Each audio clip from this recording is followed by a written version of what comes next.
মুখ্যমন্ত্ৰীৰ অসংলগ্ন কথা বতৰাই আমি যদি আপোনালোকে কোৱাৰ লগে লগে তুৰন্ত যদি ৰিয়েক্ট কৰোঁ তেতিয়া তেওঁ যিখন জাল পেলাইছে সেই জালত আমি ভৰি দিয়া হ'ব। তেওঁক মানুহে চিনি পাইছে। এই কথাবিলাক গোটেইবিলাক তেওঁ কৈ আছে জুবিন গাৰ্গক যাতে মানুহে পাহৰি যায়। মানুহে জুবিন গাৰ্গৰ হত্যাৰ বিচাৰ লাগে কওঁতে জুবিন গাৰ্গক চাবলৈ অহা জুবিন গাৰ্গৰ সমাধিস্থলী যাক জুবিন ক্ষেত্ৰ বুলি এতিয়া সকলোৱে জানে য'ত তীৰ্থস্থানত পৰিণত হৈছে সেই জুবিন গাৰ্গৰ তীৰ্থস্থানত অহা মানুহকো তেওঁ বাধা দিছে। যিজন লোকৰ মানসিকতা সেই ধৰণৰ যি জুবিন গাৰ্গৰ হত্যাৰ পিছত গোটেই অসমখনে কান্দি উঠিছিল বিনাইছিল সেই সময়ত মুখ্যমন্ত্ৰী ডাঙৰীয়াৰ এই ধৰণৰ কথা বতৰাত অসমৰ মানুহে চিনি পাইছে। এইবিলাক সময়ৰ কাৰণে মানুহে বাট চাই আছে। মুখ্যমন্ত্ৰী ডাঙৰীয়াই আজি তেওঁৰ পাৰদৰ্শিতাৰ কথা ক'ব লাগিছিল। তেওঁ কিমান ল'ৰা ছোৱালীক চাকৰি দিলে, তেওঁ বিভিন্ন ধৰণেৰে তেওঁ 1 লাখ কিমানক চাকৰি দিয়া বুলি কৈছে, কিন্তু তেওঁৱেই কৈছিল যে 25 লাখকৈ বছৰি চাকৰি দিম। 25 লাখকৈ চাকৰি দিম বুলি আমি কোৱা নাছিলোঁ। 2 কোটিকৈ যেতিয়া কেন্দ্ৰই ঘোষণা কৰিছিল বছৰি দিম বুলি তেওঁ কৈছিল মই 25 লাখকৈ দিম। এতিয়া গোটেই গুৱাহাটী ইয়াত মাৰিছে নে মই যে শিৱসাগৰত আছোঁ মই দেখা নাই, তাত 1 লাখ কিমানক দিয়া হ'ব বুলি কৈছে। আমাৰ প্ৰশ্ন যে এই 1,56,000 নে কিমান যে দিম বুলি কৈছে সেইবিলাক নতুন চাকৰি নে পুৰণা কিবা চাকৰিবিলাক যে অৱসৰ হয়, অৱসৰ হৈ পেলাই খালী ঠাইবোৰ সেইবিলাক দিছে বা কৰি থকা কামবিলাকে ৰেগুলাৰাইজ কৰিছে নে নতুন নিযুক্তি হৈছে নে তেওঁ 25 লাখৰ পৰা কিমান দিছে। সেই কথাবিলাকৰ যেতিয়া প্ৰশ্ন উঠে তেতিয়া তেওঁ এই ধৰণৰ কথা বতৰা কৈ তেওঁ ফালৰি কাটে। তেওঁৱেই বিভিন্ন ক্ষেত্ৰত যেতিয়া কংগ্ৰেছত আছিল এই কথা বতৰা যিবিলাক কৈছিল সেই কথাবিলাকৰ তেওঁলোকে আগভাগ লৈছিল, গুৰি ধৰিছিল। তেওঁৱেই সেই সময়ত মাদ্ৰাছা শিক্ষা প্ৰৱৰ্তন হ'ব লাগে বুলি আপোনাৰ যুক্তি দঢ়াইছিল। তেওঁৱেই কৈছিল যে মাদ্ৰাছা শিক্ষা এনেকুৱা এটা শিক্ষা যি শিক্ষা এটা আধ্যাত্মিক শিক্ষা।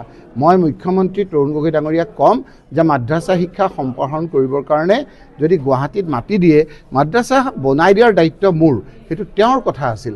আজি সেই মানুহজনে কেৱল ক্ষমতাৰ আলসাত কিদৰে আপোনাৰ ইফাল সিফাল কৰিছে সেই কথাবিলাক জানে। কিন্তু উজনিত এটা কথা মই দেখিছোঁ, উজনি মানুহবিলাকৰ এটা খুব এটা আছে, তেওঁলোকে যেন ইলেকশ্যনটো ডিক্লেয়াৰ কৰালে বাট চাই আছে। কাৰণ তেওঁলোকৰ এজন লোক কংগ্ৰেছৰ নহয় জনজাতিৰ লোকসকলক এজনক মুখ্যমন্ত্ৰী হ'ব বুলি যোৱাবাৰ ৰায় দিছিল, এইবাৰ নহয়।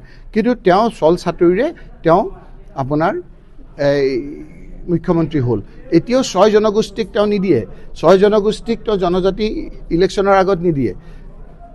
কেইটামান মানুহক তেওঁ অকণমান হাত কৰি লৈ কেইটামান দিন এই ধৰণে কৈছে। সাধাৰণ 6 জনগোষ্ঠীৰ লোকে বুজিছে যে জনজাতি দিয়াৰ লগে লগে 51% জনজাতি হ'ব। সংবিধান সংশোধন কৰিলে 51% মানুহ যদি আপোনাৰ জনজাতি হয় তেতিয়া অসমৰ সৰ্বাধিক মানুহ যদি যিটো কমিউনিটিৰ পৰা হ'ব নেচাৰেলি যি দলেই ক্ষমতা পায় সেই দলৰ আপোনাৰ মুখ্যমন্ত্ৰী হ'ব। আৰু যেতিয়াই ট্ৰাইবেল মানুহ এজন মুখ্যমন্ত্ৰী হ'ব তেতিয়া হিমন্ত বিশ্ব শৰ্মাৰ মুখ্যমন্ত্ৰীৰ যিটো আপোনাৰ যিকোনো প্ৰকাৰে বৈঠক হ'ব খোজা যিটো প্ৰচেষ্টা সেইটো অথলে যাব। গতিকে 6 জনগোষ্ঠীক তেওঁ জনজাতিকৰণ নকৰে। সেই কথাবিলাক ক'লে তেওঁ এইবিলাক কথা ক'ব। আকৌ তেওঁ যদি আপুনি সুধিব যে 350 টকা তোমালোকে সেই সময়ত টি গাৰ্ডেনৰ হাজিৰা দিয়াৰ কথা কৈছিলে, আজি কিমান দিলে সেই কথাবিলাক তেওঁ নকয়। সেইবিলাক কথাত ক'লে এইবিলাক কথা ক'ব। তেওঁলোকেহে কৈছিল, আমিতো কোৱা নাই। এই কমিটমেণ্টবিলাক তেওঁলোকৰহে আছিল। তেওঁলোকে সেই কমিটমেণ্টবিলাক কিমান পূৰা কৰিলে আজি সুধিব খুজিছোঁ যে 19জন টি কমিউনিটিৰ MLA থাকে, মন্ত্ৰী থাকে। আজি হিমন্ত বিশ্ব শৰ্মা হোৱাৰ পিছত কেইজন আপোনাৰ তেওঁ মন্ত্ৰী লৈছে, কেইজন টি গাৰ্ডেনৰ বিধায়ক আছে, বিধায়িকা আছে। এই কথাবিলাক কিন্তু টি গাৰ্ডেনৰ মানুহবিলাকৰ বিশেষকৈ আশা যিসকল উঠি অহা প্ৰজন্ম আছে তেওঁলোকে কিন্তু বিচাৰি ফুৰিছে যে আমাৰ ক'ৰবাত পলিটিকেল প্ৰতিনিধি কম হৈ গৈছে নেকি। বঙালী হিন্দু মানুহসকলে কিমান ভোট দিছে বিজেপিক, কংগ্ৰেছক নিদিলে, কিমান আশা দিছিল। আজি দিছপুৰত ব্ৰহ্মপুত্ৰ ভেলীৰ বঙালী হিন্দু মানুহখিনিয়ে মন্ত্ৰীৰ ঘৰ এটাত বহিবলৈ তেওঁলোকৰ ঠাই নাই। কাৰণ তেওঁ এজনো মন্ত্ৰী হিমন্ত বিশ্ব শৰ্মাৰ মন্ত্ৰীধৰ্মত নাই, বঙালী হিন্দু মন্ত্ৰী নাই। আৰু বঙালী হিন্দু মন্ত্ৰী মই মোৰ আমাৰ তৰুণ গগৈ ডাঙৰীয়াৰ দিনত মই মনত পেলাই দিছোঁ 4জনকৈ আছিল। ডক্টৰ অৰ্ধেন্দু কুমাৰ দে, গৌতম ৰয়, গিৰীন্দ্ৰ মল্লিক, চন্দন চৰকাৰ। গতিকে সকলো কমিউনিটিৰ আজি মতবিলাক বেয়া। আজি কোচ ৰাজবংশী লোকসকলক আপোনালোকে দেখিছে, তেওঁলোকে আপোনাৰ আন্দোলন কৰিছিল, ৰাজপথত নামিছিল, গুৰুলকৈ মাৰিলে। মাৰাৰ পিছত তেওঁ যেতিয়া দেখিলে যে অলপ কথাটো বেয়া হৈছে, এছ পিক ট্ৰেন্সফাৰ কৰিছে। এছ পি ট্ৰেন্সফাৰ নহয় নহয়, গৃহমন্ত্ৰীক ট্ৰেন্সফাৰ কৰিব লাগে। মুখ্যমন্ত্ৰী ডাঙৰীয়াই গৃহমন্ত্ৰীৰ দায়িত্বত আছে, গৃহমন্ত্ৰীক ট্ৰেন্সফাৰ কিয় নকৰিলে? গতিকে এই কথাবিলাক যেতিয়া কওঁ, বাৰে বাং কৰা কথাৰে তেওঁ গোটেইখন এটা প্ৰদূষিত পৰিৱেশ সৃষ্টি কৰিব খোজে। গাঁৱত আহিলে গম পাব যে তেওঁ কৈ থকা কথাবিলাকৰ কাৰণে কেৱল পুলিচৰ ওপৰত নিৰ্ভৰশীল হিমন্ত বিশ্ব শৰ্মা ডাঙৰীয়াক কোনদিনা ইলেকশ্যন ডিক্লেয়াৰ কৰে সেই কথালৈ ৰখি আছে। এই পুলিচ বাহিনী ন্যূনতম 0.1% বাহিৰে বাকী যিসকল নিষ্ঠাৱান লোক আছে তেওঁলোকে ভাবিছে আৰু টেটু চেপি ধৰিছে, আমি নোৱাৰা হৈ গৈছোঁ, কিমান আৰু এনেধৰণৰ সহ্য আৰু ধৈৰ্য ধৰিম, ইলেকশ্যন ডিক্লেয়াৰ কৰক, তাৰপিছত আমি এই হিমন্ত বিশ্ব শৰ্মাৰ যি ধৰণৰ আপোনাৰ অসাংবিধানিক যি ধৰণৰ কথা বতৰা সেইবিলাকক আমি প্ৰশ্ৰয় নিদিওঁ। প্ৰধানমন্ত্ৰী ডাঙৰীয়াই কৈছে যে কংগ্ৰেছক খুৱাব। তেওঁহে কৈছিলে যে 18 ছেপ্টেম্বৰ নে কিমান এটা কৈছিলে যে টালি টোপোলা বান্ধি যাবগৈ লাগে।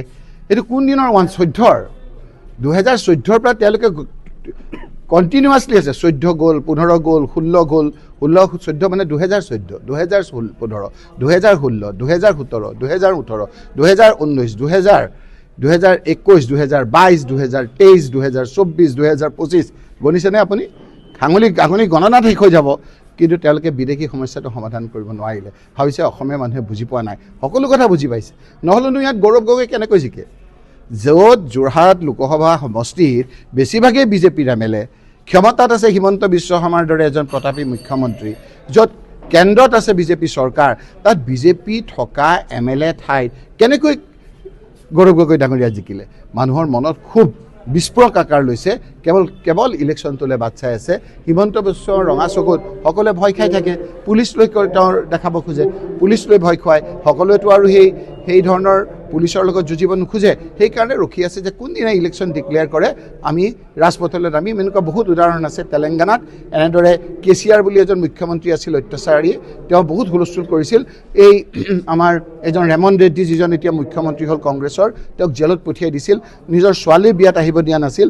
যেতিয়া ইলেকশ্যন ডিক্লেয়াৰ কৰিলে সেই মানুহে লাখ লাখ মানুহ ৰাজপথলৈ ওলাই আহিল আৰু ৰেমন ৰেড্ডী মুখ্যমন্ত্ৰী হ'ল আৰু আজি কেচিআৰ ৰাজনৈতিকভাৱে নাইকিয়া হ'ল। উত্তৰ পালে খুব সোধে, কিন্তু এই যে AGPৰ লগত যে মিলা নাই বিজেপিৰ, সেইটো কথা নকয়। AGPৰ লগত যে মিলা নাই, এতিয়া যে হাগ্ৰামা মহিলাৰীৰ লগত যে ধৰম মহৰম কৰিছে, UPPLৰ খবৰ কি? UPPLৰ লগতহে তেওঁলোকৰ চৰকাৰ। আপোনালোকে নুসুধে কিয়? সুধিবলৈ নোৱাৰে, কাৰণ আপোনাক সুধিলে ক'ব কোনটো চেনেলৰ, মই মালিকৰ লগত কথা পাতিম। তেওঁলোকে সেই ধৰণৰ কথা পাতে, আমিতো নকওঁ আপোনালোকক। আপোনালোকে যি কথা সোধক। আজি UPPLৰ অৱস্থা কি হৈছে? আজি আপোনাৰ হাগ্ৰামা মহিলাৰীৰ লগত পাই এতিয়া আপোনাৰ UPPLে পাহৰিলে, হাগ্ৰামা মহিলাৰীক চিনি পোৱা নাই। যেতিয়া সংখ্যাগৰিষ্ঠতাৰ বাবে তেওঁক দৰকাৰ হ'ব, প্ৰথমেই তেওঁ হাগ্ৰামা মহিলাৰী পাহৰা নাই নহয়। হিমন্ত বিশ্ব শৰ্মাৰ ৰঙা চকু, ঠাট্টা মস্কৰাবিলাক পাহৰা নাই নহয়। আজিৰ তাৰিখত নকওঁ বাৰু কি হৈ আছে, আপোনালোকে চাওক। কিন্তু বিৰোধী ঐক্য আমাৰ হ'ব, বিৰোধী ঐক্য খুব সুস্থভাৱে হ'ব, বিৰোধী ঐক্য খুব ভালভাৱে হ'ব। AGPৰ অৱস্থা দেখি এই AGPৰ 2-3জন MLA, 2-3জন মন্ত্ৰীৰ বাহিৰে বাকী AGPৰ তৃণমূল পৰ্যায়ৰ শিৱসাগৰৰ পৰা ফাৰহান লস্কৰৰ ৰিপৰ্ট, আছাম ৰিপৰ্টছ লাইভ।